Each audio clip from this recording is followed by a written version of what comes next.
저는 포항성안교회 정창석 목사이고요. 지금 현재는 목회와 선교 활동을 겸하여 하고 있습니다. 목사이면서 선교사이기도 합니다. 요즘은 이 목회자들도 그 크로스 사역이라 그러거든요. 예전에는 전통적인 목회하면은 그냥 목회만 하고 이렇게 했는데, 요즘은 목사가 출강을 하면서 신학교 교수도 되고 또 목사가 선교사가 되기도 하고 하는, 그런데 저 같은 경우에는 이렇게 목사이면서 선교사로, 그리고 또 옆에 있는 큰 나라의 신학원 원장을 하고 그렇게 하고 있습니다. 하나님 말씀을 제가 사탕에 비유를 하는데, 저한테는 성경 말씀이 그 사탕과 같습니다. 그러니까 아이들 물고 빠는 사탕 있잖아요. 이걸 만약에 이 하나님 말씀을 내가 가까이 하지 못한다면, 그건 아마 내가 제일 좋아하는 것을 못하게 되는 걸 거라고 생각을 해요. 성경 말씀을 그만큼 좋아하고 또 이 성경 말씀에 있는 내용을 함께 나누는 것을 굉장히 좋아합니다. 제가 2007년도 4월 달까지 목회를 이제 개척해서 목회를 하다가, 그때에 23년 목회했을 때였었는데, 제가 이제 그때 교회를 은퇴를 하고 선교사가 되었습니다. 선교사가 되니까 이게 설교를 그렇게 일주일에 한 10번 정도 설교를 하던 사람이 이제 설교를 안 하게 되는 거죠. 그러니까 참 슬프더라고요. 저한테 제일 큰 고통이 하나님 말씀을 나눌 수 없다는 거, 그것이 저한테 굉장히 큰 슬픔이었어요. 그런데 하나님께서 또 7년 선교사 생활 후에 또 하나님께서 이렇게 목회로 돌아오게 하셔가지고, 이제는 또 선교와 목회 두 가지를 다 하고 있는 상황이 되었습니다. 제일 좋은 아이가 사탕을 빨면 제일 기분이 좋은 것처럼 저한테는 굉장히 즐거운 일이고, 또 여러분 만나서 하나님 말씀 나누는 게 굉장히 기쁘고 감사한 일입니다.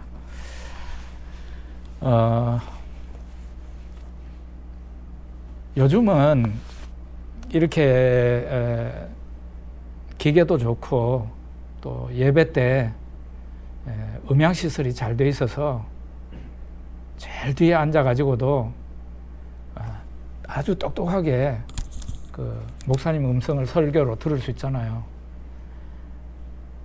이게 한 100년 전까지만 해도 이런 마이크가 없었잖아요.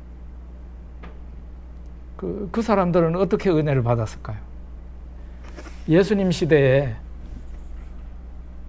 사람들은 어떻게 예수님의 설교를 들을 수 있었을까? 그걸 생각해 보셨습니까? 예를 들면은 베세다 광야에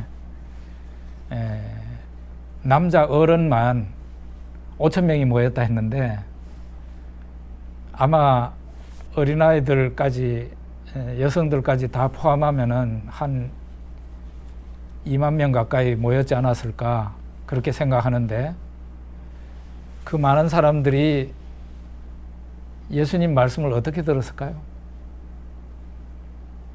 그 사람들이 예수님께 몰려올 때 예수님 말씀도 듣고, 예수님께서 행하시는 병고침, 그리고 이적과 기사, 이런 것을 보려고 몰려들었는데, 그 사람들은 어떻게 은혜를 받을 수 있었을까? 상당히 궁금하죠. 그리고 그 중에는 어린아이들이 굉장히 많았을 텐데, 교회 예배 때 어린아이들이 같이 예배 드리면 어떻습니까? 아이들은 잠시도 가만히 안 있잖아요. 막 움직이고 옆에 사람하고 말하고 막 심지어는 울기도 하고 이러는데 그런 분답은 가운데서 어떻게 예수님 말씀을 들을 수 있었을까? 생각해 보셨습니까? 결국은 갈급한 사람만이 예수님 말씀을 마음에 담아 갈 수 있었어요. 그 자리에까지 온다고 해서 예수님 말씀을 마음에 담는 게 아니라 갈급한 사람은 어떻게 되겠어요? 그 2만 명 정도가 모인 가운데서도 되도록이면은 예수님 앞에까지 가려고 노력했겠죠. 노력했을 겁니다. 그런데 사람이 막 너무 많아가지고 도저히 뚫고 들어갈 수 없다. 그러면 어떻게 해야 되겠어요? 그래도 갈급한 사람한테는 길이 있습니다. 같은 동네에서 온 사람들도 있을 거고, 우리 가족 가운데 앞에 나가서 들었는 사람도 있을 거고, 그 사람들한테 이제 물어야 되는 거예요.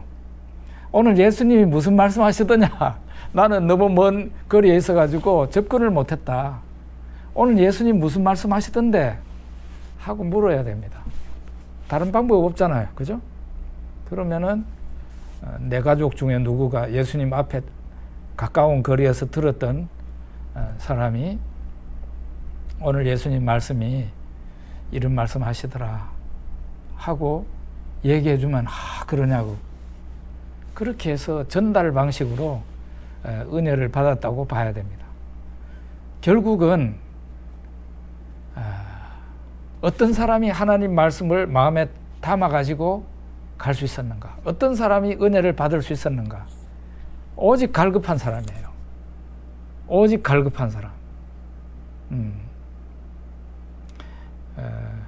개가 강아지를 낳으면요, 그 강아지들이 서로 막 그 어미 젖을 빨겠다고 막 밀치고 야단이죠.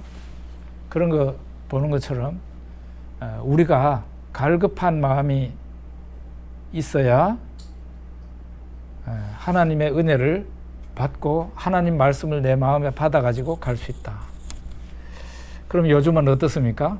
요즘은 음향시설이 잘 돼 있고 교회 오기만 하면은 아주 또렷하게 목사님이 설교하시는 그 설교 내용을 들을 수 있습니다. 그러면은 귀에 잘 들리니까 은혜를 받고 돌아갈까요?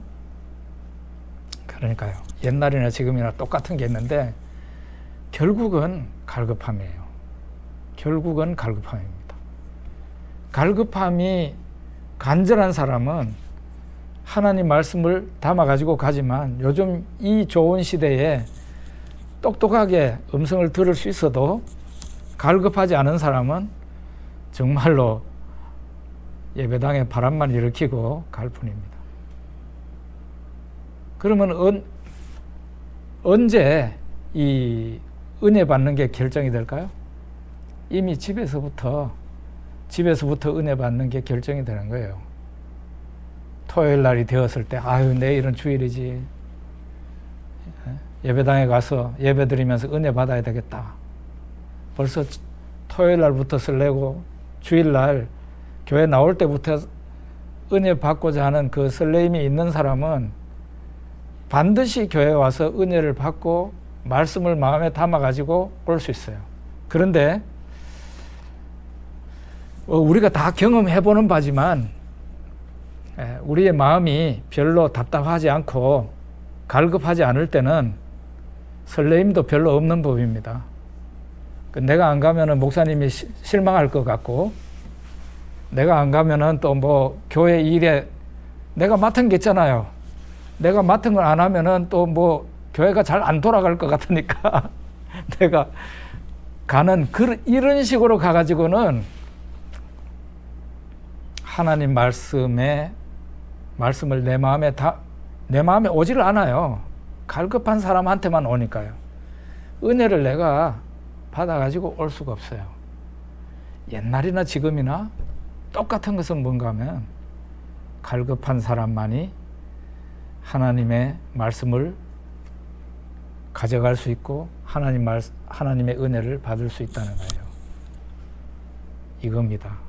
그러니까 저는 이제 이렇게 목사님이 혹시 떠밀어 가지고 등록하셨는지는 모르겠지만 대체로 예전에 보니까 평신도 신학원 할 때도 보니까 자기가 갈급하지 않으면은 잘 등록을 안 하는 게 바로 이런 바이블 플러스 같은 이런 공부인데, 많이 갈급하셨으니까 하나님이 그 갈급한 만큼 여러분들에게 은혜를 주실 거라 그렇게 믿습니다. 예. 갈급한 사람한테 하나님이 은혜를 채워주시게 됐어요. 기도도 마찬가지예요. 기도도요, 갈급하게 구하면 그 기도는 오래가지 않아요. 반드시 하나님께서 응답을 하세요. 근데 기도를 해도 그냥 맥없이 기도하고 언젠가는 응답이 되겠지 이런 식으로 기도를 하면 그 사람의 기도는 진짜 언젠가는 응답이 될지 몰라도 빨리 응답되기는 어려워요. 갈급하게 하나님 은혜를 갈급하게 구해라. 그게 참 중요한 문제입니다. 그래서 우리가 이게 마태복음을 오늘 이제 보게 될 텐데요. 마태복음에 관해서 우리가 공부를 하는 것 같지만 실제로는 마태복음에 있는 하나님 말씀을 내가 영적인 양식으로 받아들이는 그런 시간이 돼야 될 겁니다. 그냥 음식이 나올 때 마치 요리 연구가가 그냥 그 영양분을 다 분석을 하고 소개를 하고 그러고 난 뒤에 요리까지는 하지만 자기가 먹지 않는 것처럼 그렇게 돼서는 안 되고, 우리가 성경 말씀을 공부하면서 동시에 이 말씀을 우리의 양식으로 받아들이려고 노력하는 그런 자세가 된다면 이번 학기에 굉장히 도움이 많이 될 거라 그렇게 생각을 합니다. 제가 나이 22살에 예수를 믿었습니다. 우리 집에서는 제가 제일 먼저 믿은 사람이에요. 저희 어머니가 결혼하기 전에 교회를 다니다가 불신자인 저희 아버지하고 결혼을 하면서 우리 집안이 되게 무서운 집안이에요. 그러니까 우리 집에 시집 오셔가지고는 믿을 생각을 못 했어요. 너무 무서운 집이라. 근데 이제 그렇게 보면은 제가 제일 먼저 우리 집에 장남으로서 제가 믿게 됐는데,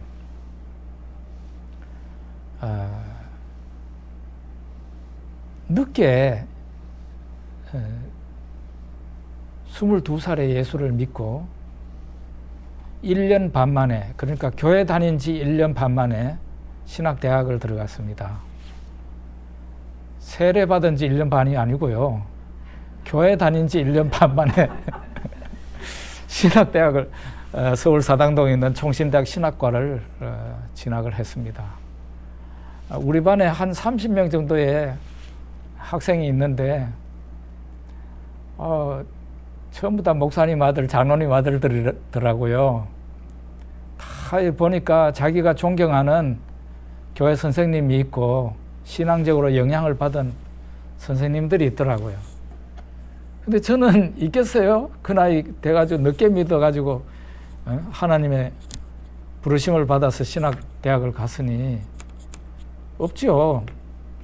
제일 부러웠던 게 어릴 때부터 예수 믿고 참 신앙의 영향을 받은 또 목사님들이 계시고 훌륭한 장로님들이 계시고 이런 친구들이 너무 부러웠습니다.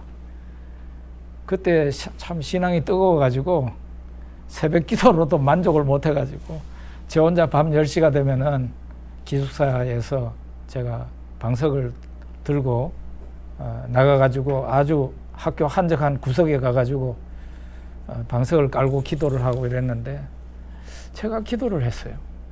하나님 아버지, 제 친구들 보니까 다 존경하는 선생님들이 스승이 있고 그런데 나한테도 좋은 선생님을 좀 보내주세요 하고 기도를 했는데, 얼마간 기도를 했는데 아주 명백한 응답을 받았어요. 그게 뭔가 하면 성경이 너의 선생이다 하는 그 말씀이었어요. 그게 너무 확실하게 기도 중에 깨달았어요. 보통 이런 이제 하나님의 영감이 온 거죠. 영감이. 제가 그 성경이 바로 너의 선생이다. 정말 너무 귀한 진리를 깨달은 거예요. 예수님 말씀을 누구한테 전해들을 필요 없이 성경을 보면 예수님 말씀이 제자들이 들었었잖아요. 제자들이 듣고는 기록을 했으니까 한 사람 거쳐서 내한테 온 거예요. 그죠? 그런데 오늘날 뭐 저도 목사지만 선생이죠. 이게 선생은 또 자기가 배운 선생이 있지 않습니까? 이렇게 해서 오는 가르침보다 더 좋은 가르침은 성경이다. 그죠? 저는 우리 교회 성도님들에게, 저희 교회 성도님들에게 목사의 설교에 너무 목을 달고 신앙생활 하지 마라. 제가 그런 얘기를 합니다. 뭐 그러고 유튜브 들어가가지고 뭐 잘한다는 목사님들의 설교 같은 거 그런 거 너무 듣지 마라. 그럴 시간 있으면 성경을 펼쳐서 읽어라. 성경보다 더 안전한 것은 없다. 특별히 이 말세에는 설교를요, 이 하나님 말씀을 혼잡케 하는 사람들이 많아요. 뭐 자기는 뭐 굉장히 막 그냥 강조를 하고 주장을 하고 이러는데 그 말이, 그 목사의 입에서 나오는 말이 성경에 합당한 말이냐. 저도 이렇게 그 유튜브를 통해서 다른 목사님들이 설교를 어떻게 하는지 종종 듣는데 굉장히 그 목회자가 자기 주관적인 확신과 주관적으로 자기가 이게 옳다는 게 있어요. 그거를 막 강조를 해요. 그러면서 성경을 빌려와요. 자기 주관을 내세우는데. 그게 옳은 거 아니잖아요. 그렇게 하면 안 되거든요. 저는 지금까지 그렇게 하지 않으려고 노력했던 목사입니다. 성경을 읽다가 성경 말씀에 내가 끌려가 가지고 그 말씀을 가지고 성도들한테 전하려고 노력을 했지, 내가 어떤 주관적인 무엇을 세워놓고 성경 말씀을 이렇게 빌려오는 식으로, 그런 식으로 설교하려고 하지 않았어요. 또 오늘날 너무 그 주관적인 확신에 빠져 있는 목회자들이나 선생들이 많아요. 그 사람들의 설교를 좋은 설교라고 절대 말할 수 없습니다. 그래서 설교에 목을 달고 막 그냥 스타 목사님들 계시잖아요. 그런 목사님들의 설교를 들으면서 은혜 받았다 그러고 좋아하고 그러지 마라.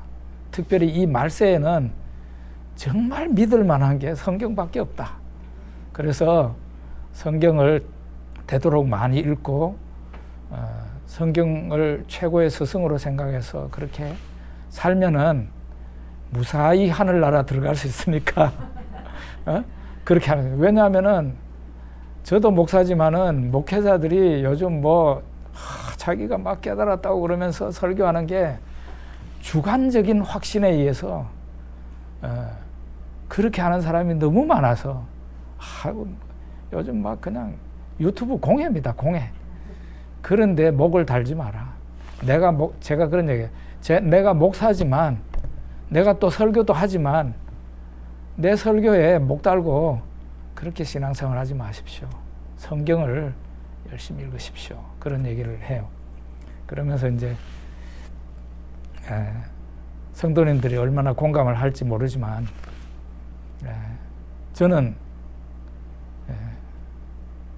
22살에 예수를 믿고 지금 한 40년 흘렀지만 항상 내 선생님은 성경이다. 성경 말씀으로 내한테 다가오시는 성령 하나님이시다. 그런 생각을 갖고 그 이후로는 좋은 선생님을 달라고 내가 기도를 한 일이 없어요. 내한테 하나님께서 성경이 최고로 좋은 선생님이라는 것을 알게 해주셨으니까요. 예. 이제 그 마태복음을 좀 들어가 보려고 하는데요. 마태복음은 당연히 저자가 마태입니다. 이 마태인데 어떤 성경책인가? 성경책마다 마태복음, 마가복음, 누가복음, 요한복음 이걸 이제 복음서라 그러는데 이 복음서 4가지가 다 특색이 있어요. 말하자면은 예수님에 대해서 말을 하고 예수님의 교훈에 대해서 예수님의 설교에 대해서 말하고 이렇게 하는데 이 사람을 정면으로 볼 때 하고 옆으로 볼 때 하고 뒤에서 볼 때 하고 틀리듯이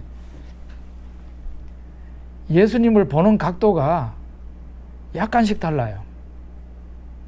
그리고 독자들이 달랐어요. 독자들.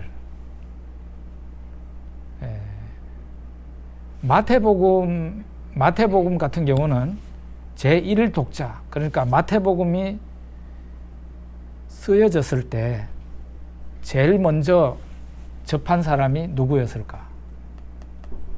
유대에 있는 유대인 기독교인이라고 보거든요. 유대인 교회.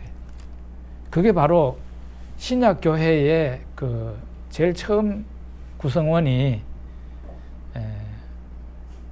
유대인이면서 예수 믿는 사람들 아니었습니까? 그 사람들이 제일 먼저 예수를 믿은 거예요. 그죠? 그게 사도행전에서 오순절 성령이 강림하실 때에도 제일 먼저 성령의 은혜를 받은 사람들이, 그 중에 있었던 사람들이 다 유대인들이었잖아요. 그러다가 이 복음이 이제 본격적으로 이방을 향해서 나가게 되는데, 안디옥 같은 경우는, 안디옥 교회는 이방인이 유대인보다 더 많은 교회였어요. 벌써 그렇게 됩니다. 그러면은 이 마태복음은 어떤 성경이냐, 누구에게 제일 처음 주어졌느냐? 유대 기독교회, 유대 기독교인들한테 주어졌다. 그렇게 학자들이 말해요. 그게 이유가 있어요. 그렇게 말을 하는 데는 유대인이면서 예수를 믿고 또 교회를 이루고 있는 거죠. 교회를 이루고. 그러면 이 마태복음이 무슨 용도로 쓰여졌는가? 마태는, 저자인 마태는 교회에, 유대 기독교회에 무슨 용도로 이 마태복음을 기록을 했는가 할 때, 직분자 교육용, 아니면은 제자 훈련, 그런 용도로 이 마태복음을 기록했을 것이다. 학자들이 그렇게 말을 해요. 그렇게 볼 때 오늘 여러분들 있죠? 여러분들이 다 교회 내에서 제가 알기로는 핵심 멤버들인데 참 장래가 촉망되는 교회 기둥들이 되실 거고, 지금 현재 이미 교회 기둥들이실 거고, 이런 분들인데, 바로 여러분과 같은 사람을 위해서 이 마태복음이 기록이 된 거예요.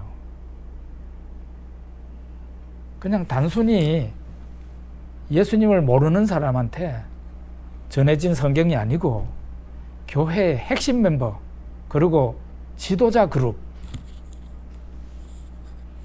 훈련시키는데, 교육시키는데 필요한 교재로 이 마태복음이 쓰여졌다. 그렇게 학자들이 말을 해요. 저는 거기에 대해서 상당히 동의를 합니다. 그래서 마태복음을 무슨 복음서라 그러는가 하면요, 뭐 왕의 복음서, 뭐 종의 복음서, 이런 식으로 얘기를 많이 하고 그러는데, 오늘날 성경학자들이 하는 말이 교회의 복음서가 바로 이 마태복음이다. 에베소서 그러면은 왜 교회론을 말하는 성경으로 알려져 있잖아요. 에베소서 그러면 이 마태복음이 바로 이 교회론을 담고 있는 복음서다. 그렇게 말을 해요.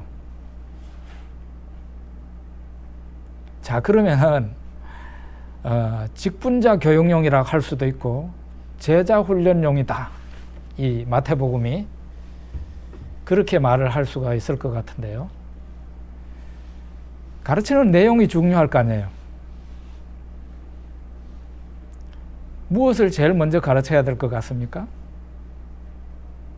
예수가 누구신가? 그걸 가르칠 수밖에 없어요. 왜냐하면 우리는 교회는 예수님 믿는 공동체니까. 예수님이 누구냐 도대체? 에? 마태복음은 예수를 누구라고 하는가? 마태복음 1장에 임마누엘이라 그랬습니다. 그걸 문자 그대로 번역하면 하나님이 우리와 함께 계신다. 그런 뜻이에요. 이 말을 다른 말로 하면은 세상에 오신 하나님이 예수님이다. 그런 뜻이에요.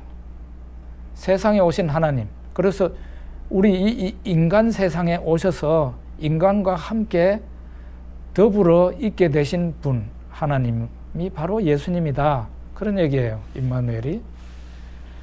그리고 마태복음 제일 마지막에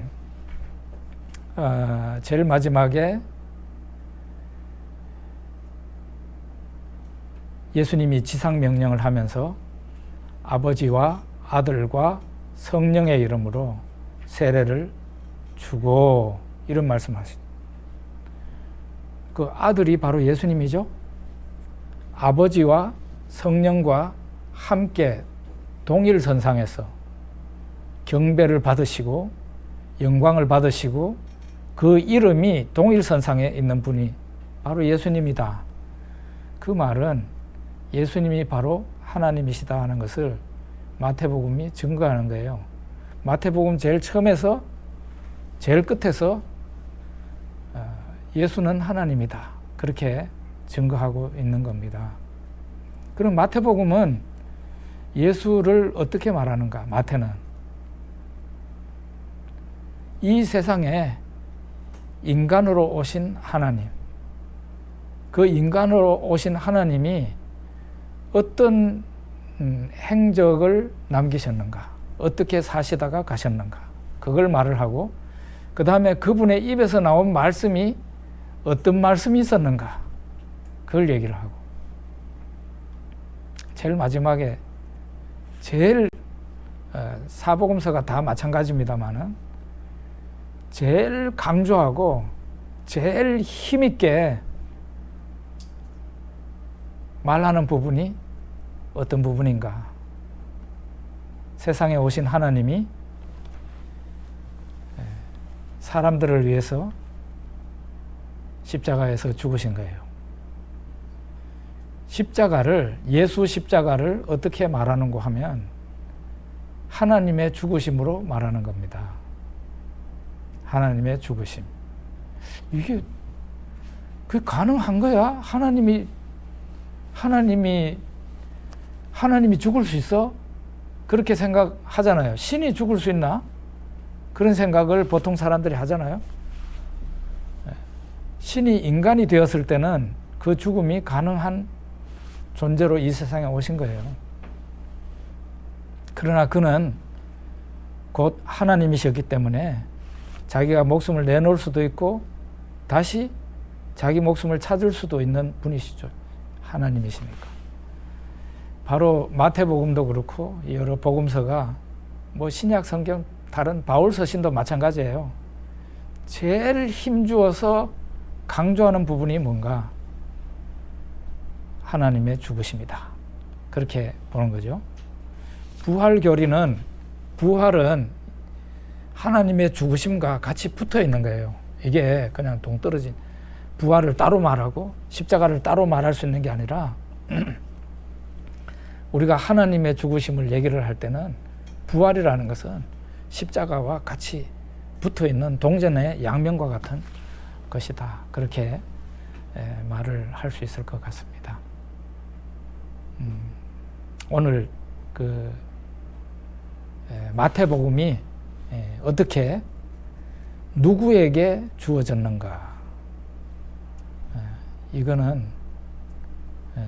유대인 기독교회에 주어졌을 것이다. 그거는 거의 확실해요. 왜 그렇게 보는가 하면 마태복음은요, 다른 복음서하고는 차이가 나는 부분이 있는데 뭔가 하면 구약 성경을 엄청 많이 인용을 해요. 이게 빈도수가 엄청난 차이를 가지고 있어요. 마가복음이나 누가복음이나 요한복음하고 달리 굉장히 그 구약 성경을 마치 따옴표로 이렇게 따오듯이 구약 성경을 굉장히 많이 언급을 합니다. 그러니까 독자가 제1 독자가 유대인이니까 유대인들은 구약 성경에 익숙하잖아요. 그러니까 유대인들이 지금까지 읽고 있던 그 성경 말씀을 예수님에게 계속 연결시키는 그것을 이 마태복음이 하는 거예요. 그래서 제1 독자가 유대 기독교회다. 그렇게 보는 거고, 그러면은 제자훈련용이다. 혹은 요즘식으로 말하자면 중직자 내지는 교회 지도자 훈련용이다 라고 보는 이유는 마태복음 16장에 다른 복음서에서 말을 하고 있지 않은 그 교회에 대해서 얘기를 합니다.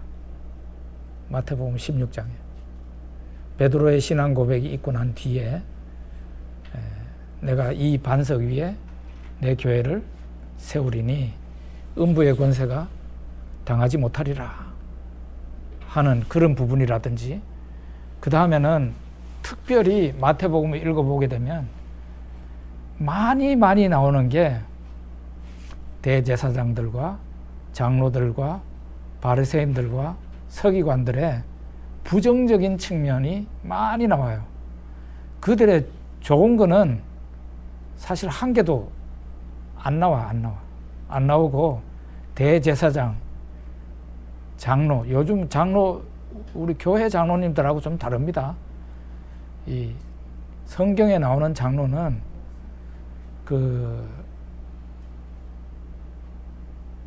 요즘식으로 말하자면 유지라고 보면 돼. 유지. 그러니까 굉장히 그 사회에서 권위 있는 사람들이에요. 그 사람들. 바리새인들, 서기관들. 누구죠? 종교 지도자들이죠. 교회 어른들, 종교 지도자들, 제사장들. 이 사람들의 부정적인 모습, 예수님께 혼나는 이야기가 마태복음에 많이 나와요. 물론 다른 복음서에도 나오지만. 왜 이런 게 많이 나올까요?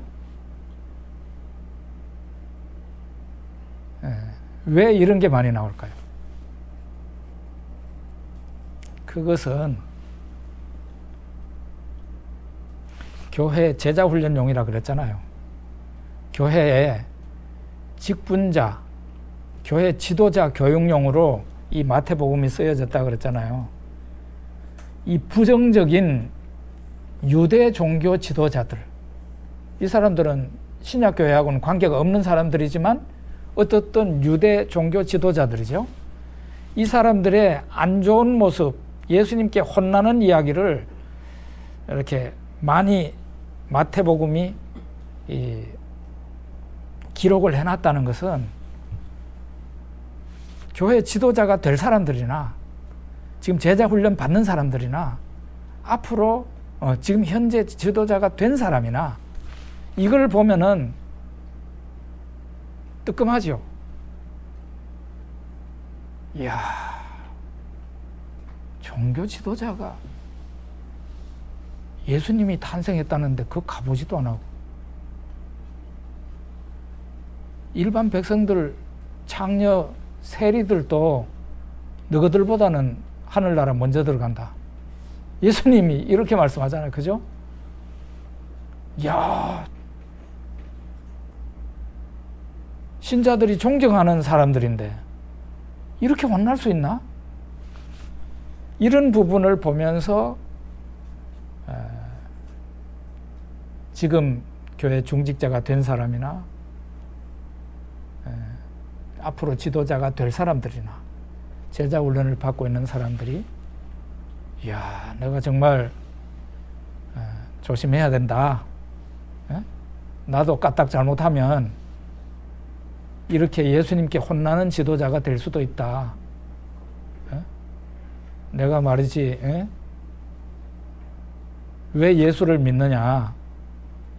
내가 이 믿는 믿음으로 저 하늘나라 들어가기 위해서 예수를 믿는 거고, 내가 이 믿는 믿음으로 하나님께 칭찬받기 위해서 예수를 믿는데 자칫 잘못하면 바리새인들과 서기관들처럼 예수님이 하늘나라 못 들어가는 사람이 되죠. 그럴 수도 있다는 거예요.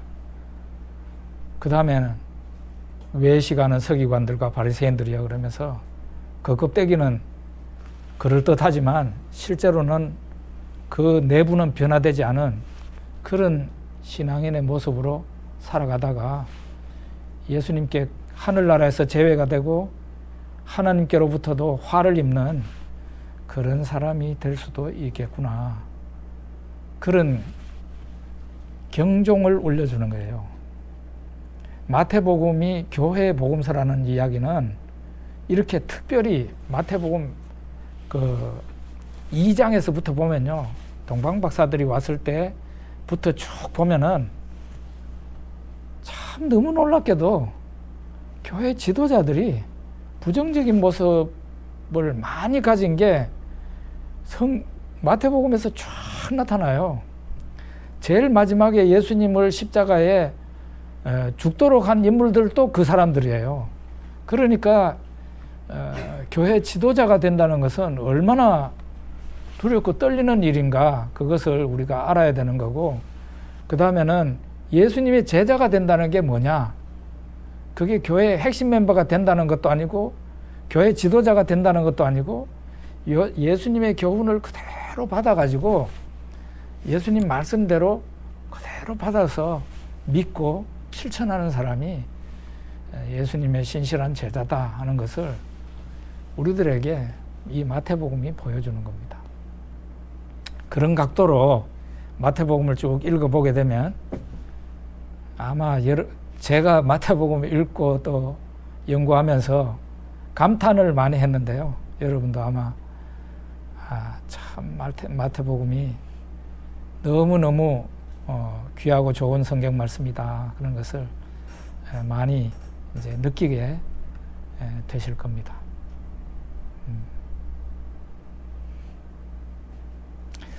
오늘 아직 시간이 좀 있으니까 12시까지 하면 되죠? 예, 그러면 우리가 한번 1장을 들어가 보겠습니다. 이게 지금 앞으로 이제 수업 스케줄을 보니까요, 뭐 편안하게 좀 얘기할 시간도 없어요. 이게 얼마나 빡빡하게 돼 있는지 마태복음을 제가 강의를 다 해야 돼요. 중간에 하다가 그만두면 안 되잖아요. 이게 조금 편한 소리도 못 하게 돼 있어. 지금 보니까 마태복음이 이 정도인데 다른 교수님들은 뭐 더 말할 것도 없죠. 그래서 진짜 빨리빨리 가야 될 것 같습니다. 마태복음 1장 마태복음 1장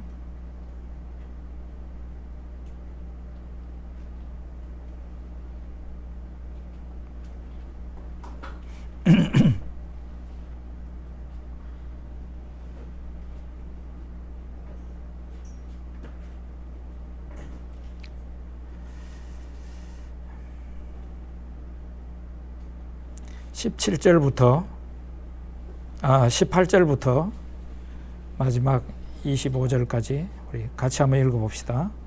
18절부터입니다. 예수 그리스도의 나심은 이러하니라. 그의 어머니 마리아가 요셉과 약혼하고 동거하기 전에 성령으로 잉태된 것이 나타났더니 그의 남편 요셉은 의로운 사람이라 그를 드러내지 아니하고 가만히 끊고자 하여 이 일을 생각할 때에 주의 사자가 현몽하여 이르되 다윗의 자손 요셉아 내 아내 마리아 데려오기를 무서워하지 말라. 그에게 잉태된 자는 성령으로 된 것이라. 아들을 낳으리니 이름을 예수라 하라. 이는 그가 자기 백성을 그들의 죄에서 구원할 자신이라 하니라.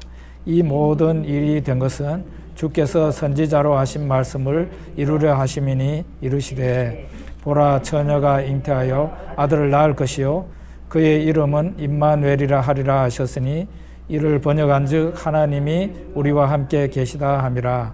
요셉이 잠에서 깨어 일어나 주의 사자의 분부대로 행하여 그의 아내를 데려왔으나 아들을 낳기까지 동침하지 아니하더니 낳음의 이름을 예수라 하니라.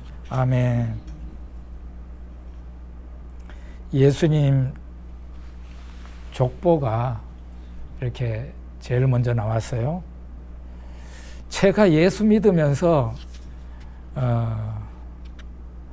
저도 성경책을 사가지고 처음 읽게 됐는데 족보가 나오니까요.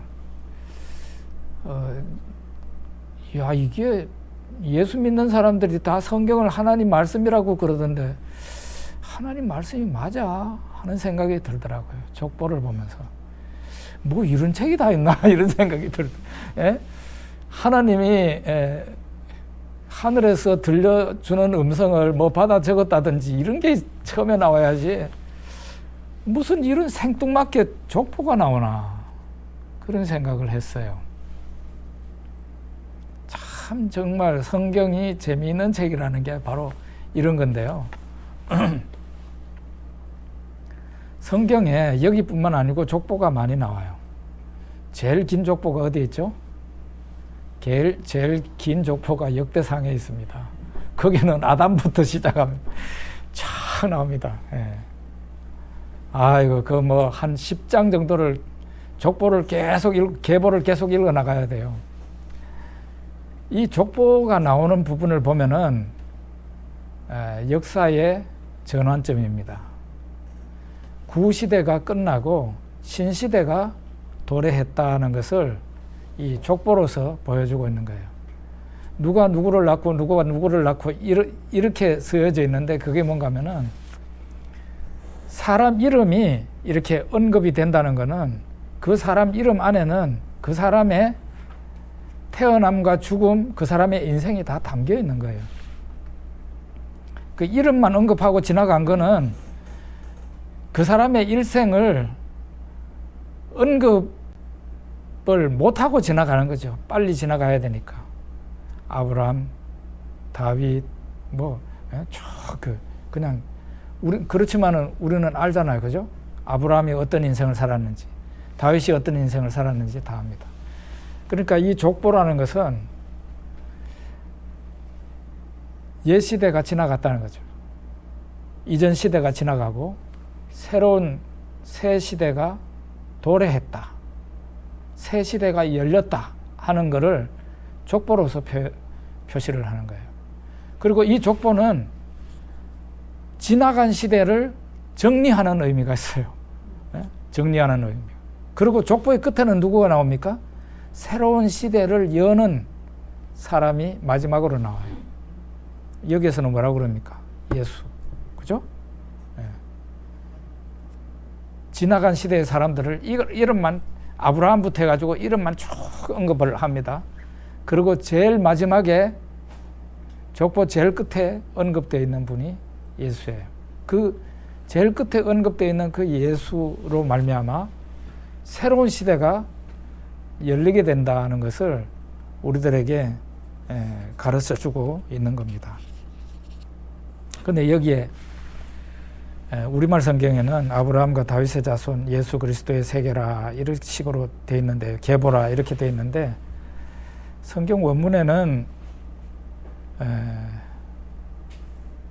다윗의 아들 아브라함의 아들 예수 그리스도의 계보 이렇게 되어 있습니다.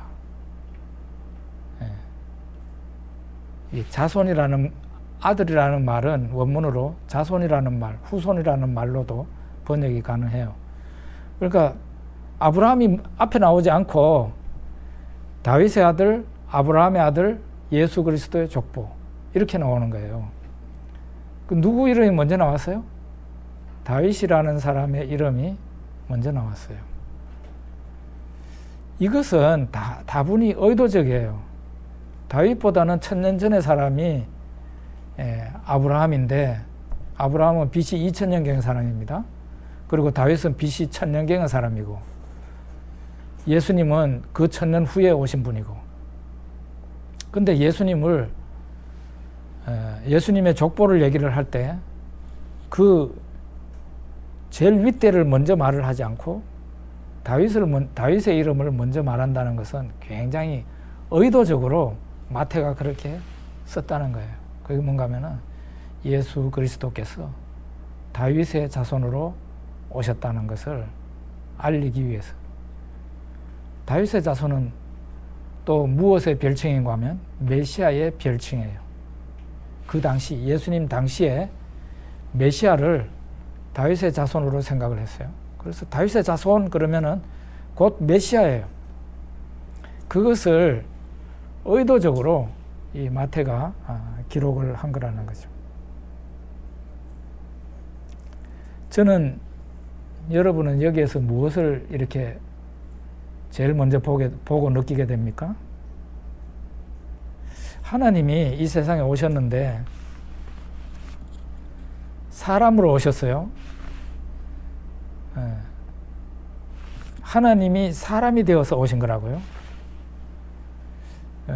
사람의 형상으로 오셨다 이러면은 좀 사람의 형상으로 오셨다는 말이 그게 틀린 말은 아니지만 좀 더 정확하게 말하자면 하나님이 사람이 되어 오셨다. 사람이 되셨다. 그렇게 말하는 게 더 깔끔하고 쉬운 말이라고 생각을 해요. 사람이 되셨다는 증거가 예수님은 혈통이 있습니다. 혈통. 예수님의 핏줄이 있다고요. 물론 예수님의 부친 요셉은 요셉의 어떤 그 영향이 없이 모친에게서 예수님이 태어나셨지만 그래도 모친의 혈통이 있고 쭉 있죠. 근데 여기는 마태복음은 예수님의 아버지 계열로 이게 법적인 혈통을 쭉 이렇게 기록하고 있어요. 기록하고 있는데 하나님이 사람이 되셨다는 것은 참 진짜 놀라운 일이에요. 저는 신학교 들어가서 공부하면서 또 책을 보면서 이 부분을 깊이 묵상을 하게 됐는데 하나님이 사람이 되셨다. 이게 어마어마한 사건이라는 거죠. 보통 세상 사람들이 신이라고 그러면 신은 저 높은 곳에서 보일락 말락한 곳에서 그냥 이렇게 사람들 생사화복이나 주장하면서 이렇게 팔짱을 끼고 있는 그런 존재로 우주 바깥에 나가가지고 이렇게 우주가 잘 돌아가는지 종종 와서 검사나 하고 하는 그런 존재로 생각을 하는데 성경에서 말하는 하나님은 그런 분이 아닙니다. 이게 인간 역사에 개입을 하는 정도가 아니라 하나님이 신이 친히 사람이 되어가지고 이 세상에 그것도 여자의 자궁을 거쳐서 태어나는 일반적인 아이와 똑같은 모습으로 여자에게서 태어났어요. 그리고 아마 예수님도 젖을 먹고 자라셨겠죠. 젖을 먹고 자라시고 그리고 어린 시절을 거치시고 그렇게 하시다가 한 30살쯤 되었을 때 공생애, 그러니까 이제 드디어 한 가정에서 나와가지고 대중적인 사역, 인류 구원의 사역을 하신 거죠. 그리고 한 3년 정도 하시고는 그 하나님이 자신의 목숨을 사람들 죄를 해결하기 위해서 바치셨단 말이에요. 희생을 하셨다. 하나님의 죽으심, 하나님의 탄생이 놀라울 뿐만 아니라 하나님의 죽으심은 더더욱 놀라운 일이에요. 여기에 대해서 깊은 감동을 하지 못한다면 아직 많이 깨닫지 못한 사람이라고 할 수 있어요. 성탄절이 왜 성탄절입니까? 정말 깜짝 놀랄 만한 날이 성탄절이에요. 그 날이 뭔가 하면은 하나님이 사람으로 태어나신 날이라. 요즘 젊은 친구들 하는 말 있잖아요. 말도 안 되는. 이게 진짜 말이 되는 말이에요? 하나님이 사람이 되셨다는 게 그게 납득이 되냐 이거죠. 사람의 일반적인 생각과 상식 이거를 다 뒤집어 엎어버리는 게 바로 하나님이 사람이 되셔서 아기로 태어나신 일이라고 그렇게 말을 할 수 있어요. 성경은 담담하게, 이 마태복음은요 절대로 흥분하지 않아요. 마태는 흥분하지 않아요. 그냥 아주 담담하게 객관적으로 기술을 하고 있습니다. 태어난 과정을.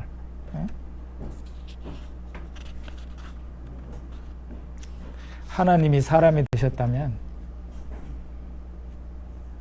사람은 도대체 뭐냐?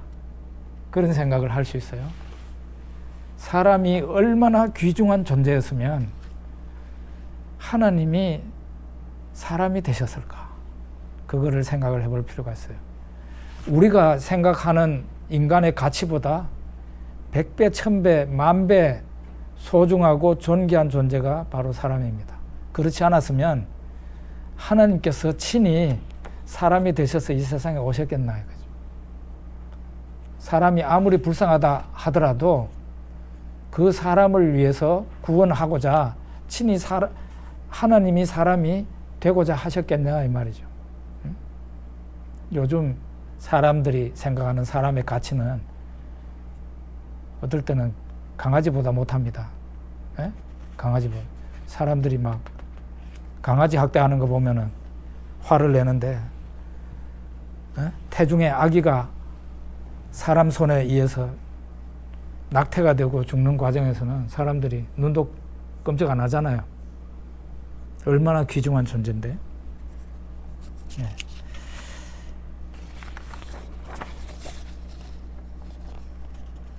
근데 여기에 보면 예수님의 그 쭉 계보가 14대, 14대, 14대 이렇게 정리가 됐어요. 이런 부분도 마태 그 사람의 그 일종의 캐릭터예요.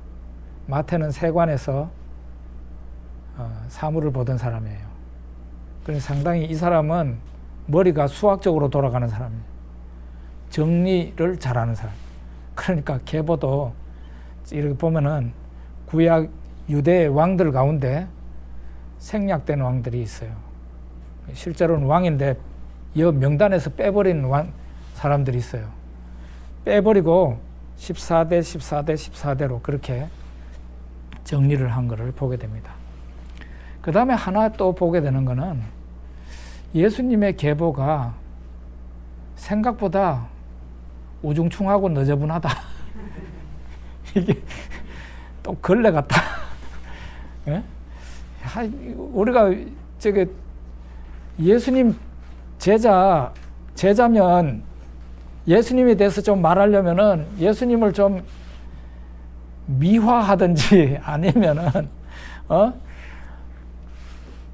예수님에게 좀 누가 될 만한 부분은 빼버리고 그렇게 기록해도 되지 않을까? 그런데 굳이 기록을 안 해도 될 걸 가지고 기록을 한 기분이 드는 게 뭐냐? 거기에 보면은 유다는 다말에게서 베레스와 세라를 낳고 아시죠? 다말이 유다의 며느리라는 거. 며느리가 시아버지를 속이고 시아버지와 육체적인 관계를 하고 거기에서 아기가 쌍둥이가 태어나죠. 뭐 이런 거를 뭐 그냥 그 앞에나 뒤에 나오는 족보처럼 그냥 아들 중심으로 누가 누구를 낳고 이런 식으로 건너가도 될 거를 굳이 이걸 왜 기록했을까? 그런 생각이 들지 않아요?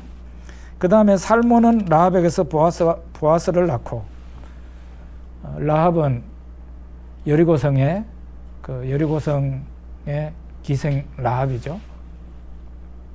그 다음에 보아스는 룻에게서 오벳을 낳고, 룻은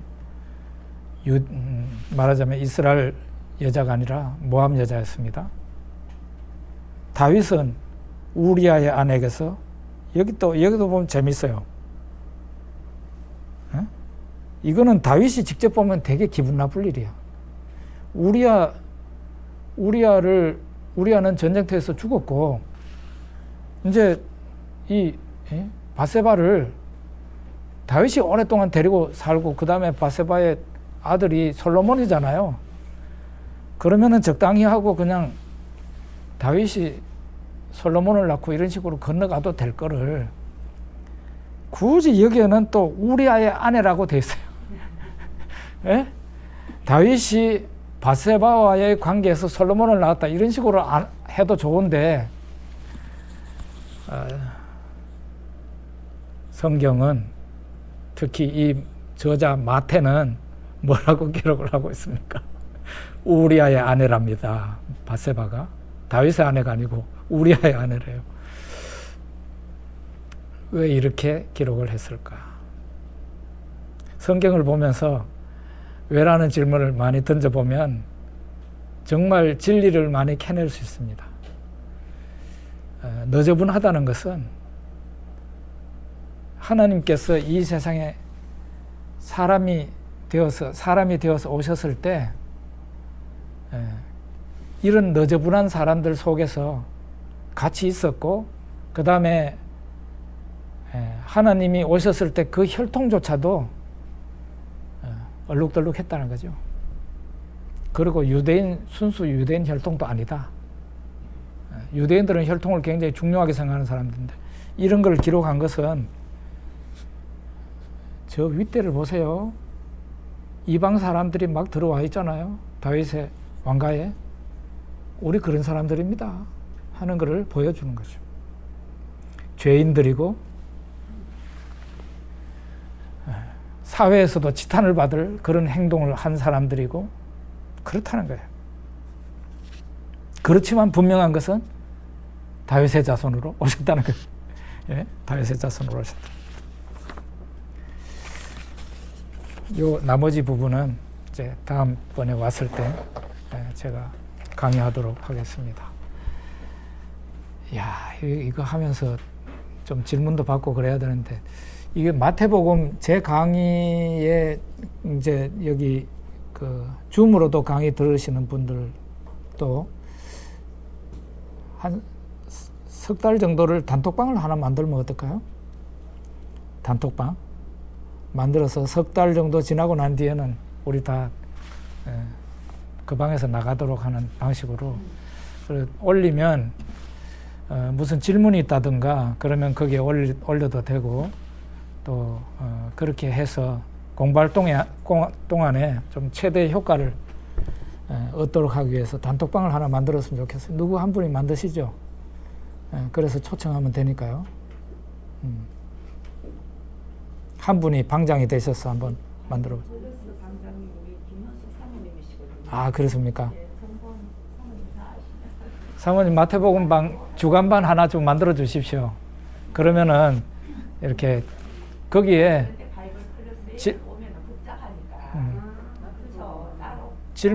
질문이 있으면은 그 단톡방에 올리거나 그러면은 제가 또 최대한 거기에 대해서 답해드리고.